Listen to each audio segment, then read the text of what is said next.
शिवसेना पक्षप्रमुख उद्धव ठाकरे यांच्या तोफा आता बंडखोरांच्या बालेकिल्ल्यात थडाडत आहेत. त्यातही सगळ्या महाराष्ट्राचं लक्ष लागलंय ते धाराशिवकडे. धाराशिवमध्ये आता नुसती राजकीय लढाई राहिलेली नाही, तर या लढाईला आता थेट कौटुंबिक आणि भावनिक संघर्षाची धार आली आहे. खासदार ओमराजे निंबाळकर यांनी ठाकरेंना सोडलं आणि शिंदे गटाची वाट धरली. हा ठाकरे गटासाठी खूप मोठा धक्का मानला जातो. पण म्हणतात ना, राजकारणात कधी काय होईल याचा नेम नसतो. आता ओमराजेंच्या याच बंडाला उत्तर देण्यासाठी त्यांचेच बंधू मकरंद राजे निंबाळकर यांनी शड्डू ठोकलाय. भावानं पक्षाशी गद्दारी केली असली तरी मी ठाकरेंसोबतच राहणार आणि पक्षानं आदेश दिला तर भावाच्या विरोधात रस्त्यावर उतरायलाही मागे हटणार नाही, अशी गर्जना आज या मकरंद राजेंनी केली आहे. याच संपूर्ण राजकीय घडामोडींवर, भावाभावांमधील राजकीय संघर्षावर आणि उद्धव ठाकरेंच्या आगामी धाराशिव दौऱ्यावर आपण आपल्या बातमीतून प्रकाश टाकणार आहोत. नमस्कार, मी संदीप आणि तुम्ही पाहताय LS मराठी. राजकारण हा असा खेळ आहे जिथं रक्ताची नाती सुद्धा सत्तेच्या आणि निष्ठेच्या तराजूत तोलली जातात. मराठवाड्याच्या राजकारणात धाराशिवच्या निंबाळकर घराण्याचं नाव नेहमीच आदरानं आणि तितक्याच दबदब्यानं घेतलं जातं. दिवंगत पवनराजे निंबाळकर यांच्यापासून सुरू झालेला हा राजकीय प्रवास आजच्या घडीला एका अत्यंत संवेदनशील आणि अनपेक्षित वळणावर येऊन ठेपला. लोकसभेला ऑपरेशन टायगर झालं. ठाकरेंच्या 9 पैकी 6 खासदारांनी अचानक आपली निष्ठा बदलली. बदलली कसली, सोडलीच आणि ते एकनाथ शिंदेच्या शिवसेनेत सामीलही झाले. या 6 जणांमध्ये एक नाव असं होतं ज्याच्या जाण्यानं मातोश्रीला नक्कीच जास्त वेदना झाल्या असणार आणि अर्थात ते नाव म्हणजे ओमराजे निंबाळकर.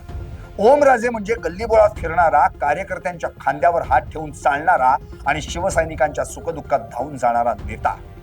पण त्यांनी जेव्हा ठाकरेंची साथ सोडली ना, तेव्हा धाराशिवमध्ये ठाकरे गटाचं काय होणार असा मोठा प्रश्न सगळ्यांसमोर उपस्थित झाला.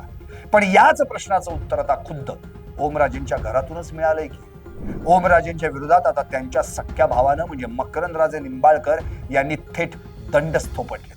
हा संघर्ष आता फक्त 2 पक्षांमधला राहिलेला नाही, तर तो 2 भावांमधला, 2 वेगवेगळ्या विचारसरणींमधला आणि निष्ठेविरुद्ध बंडाचा असा झालाय. मकरंद राजे निंबाळकर यांनी स्पष्ट शब्दात सांगितलंय, ओमराजेंनी जेव्हा पक्षांतराचा निर्णय घेतला तेव्हा त्यांनी मला विचारलं होतं. मी त्यांना रोखण्याचा प्रयत्न केला. त्यांना सांगितलं की हा निर्णय चुकतोय, आपण ठाकरेंसोबतच राहायला पाहिजे.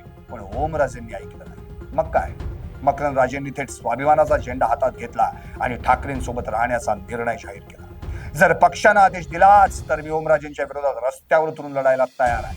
मी उद्धव साहेबांसोबत पक्षवाढीसाठी काम करणार आणि व्यवस्थेच्या विरुद्ध आवाज उठवायचं काम करणार. ही मकरंद राजेंची एकच गर्जना सध्या संपूर्ण मराठवाड्यात चर्चेचा विषय ठरते. आता याच पार्श्वभूमीवर उद्धव ठाकरे स्वतः 4 दिवसांच्या दौऱ्यावर निघाले. 28 जून रोजी धाराशिव शहरातल्या प्रसिद्ध सिद्धाई मंगल कार्यालयात येत आहेत. हा दौरा म्हणजे बंडखोरांना थेट त्यांच्याच घरात दिलेलं आव्हान मानलं जात आहे. या दौऱ्याची नुसती आवाज नाही, तर ठाकरे गटानं ग्राउंड लेवलला प्रचंड मोठी मोर्चे बांधणी देखील सुरू केली आहे. विधान परिषदेचे विरोधी पक्षनेते आमदार अंबादास दानवे, स्थानिक आमदार कैलास पाटील आणि जिल्हा संपर्क प्रमुख सुनील काटमोरे या 3 हुकमी एक्क्यांवर उद्धव ठाकरेंनी या दौऱ्याची संपूर्ण जबाबदारी सोपवली. हे नेते गेल्या काही दिवसांपासून धाराशिवचा कोपरा न कोपरा पिंजून काढतायत.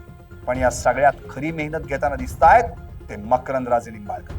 मकरंद राजेंनी उमरगा आणि तुळजापूर या 2 मोठ्या मतदारसंघांमध्ये स्वतः जाऊन कार्यकर्त्यांच्या बैठका घेतल्या. प्रत्येक शिवसैनिकाला त्यांनी साकडं घातलं. 28 जूनला सिद्धाई मंगल कार्यालयात इतकी गर्दी व्हायला पाहिजे की बंडखोरांचे पाय दिल्लीपर्यंत हादरले पाहिजे. मकरंद राजेंची सक्रियता पाहून उद्धव ठाकरे सुद्धा त्यांना धाराशिवमध्ये मोठी ताकद देण्याच्या तयारीत आहे. कदाचित आगामी विधानसभा किंवा लोकसभेच्या निवडणुकीत मकरंद राजे हेच ठाकरे गटाचा मुख्य चेहरा असतील. अर्थात तशी चर्चा आता राजकीय वर्तुळात रंगू लागली. आता जरा समजावून घेऊयात ओमराजे निंबाळकर यांनी हा निर्णय का घेतला आणि त्यांच्या समोर आता काय आव्हान आहे. एकनाथ शिंदेच्या शिवसेनेत प्रवेश करताच मुख्यमंत्री शिंदे यांनी ओमराजेंच्या मतदारसंघासाठी तब्बल 18 कोटी रुपयांचा विकास निधी तातडीनं मंजूर केला. राजकारणात कामं करायची असतील तर सत्तेची आणि निधीची गरज असते, हे गणित ओळखून ओमराजेंनी हे पाऊल उचललं असं त्यांचं म्हणणं आहे. पण धाराशिवच्या मातीतली स्थानिक समीकरणं एवढी सोपी नाहीत बरं का. धाराशिवमध्ये भाजपचे आमदार राणा जगजितसिंह पाटील आणि निंबाळकर घराणं यांच्यातील राजकीय हाडवैर संपूर्ण महाराष्ट्राला ठाऊक आहे.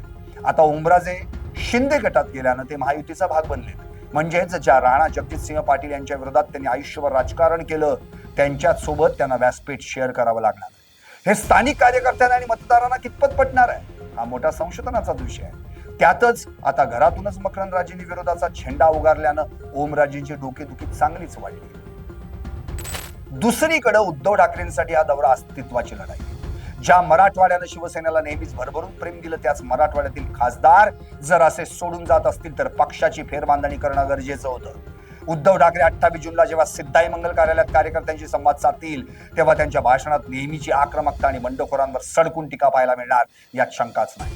ते केवळ ओमराजेंवरच बोलणार नाही तर मकरंदराजेंच्या निष्ठेचं जाहीर कौतुक करून त्यांना संपूर्ण पक्षाची ताकद त्यांच्या पाठीशी उभी असल्याचा विश्वास दिल्याशिवाय राहणार नाही. मकरंदराजेंना ताकद देण्याचा अर्थ असा की धाराशिवमधील लिंबाळकर समर्थक मतदारांमध्ये फूट पाडणं, ओमराजेंची जी हक्काची मतपेढी होती, जी त्यांची ताकद होती, त्याला मकरंदराजेंच्या माध्यमातून सुरुंग लावण्याचा हा ठाकरे गटाचा मोठा गेम प्लॅन आहे. या सगळ्या घडामोडींमुळे धाराशिवचं राजकारण आता अत्यंत रंजक वळणावर येऊन ठेपलंय. येणाऱ्या काळात निंबाळकर विरुद्ध निंबाळकर असा सामना आपल्याला पाहायला मिळू शकतो.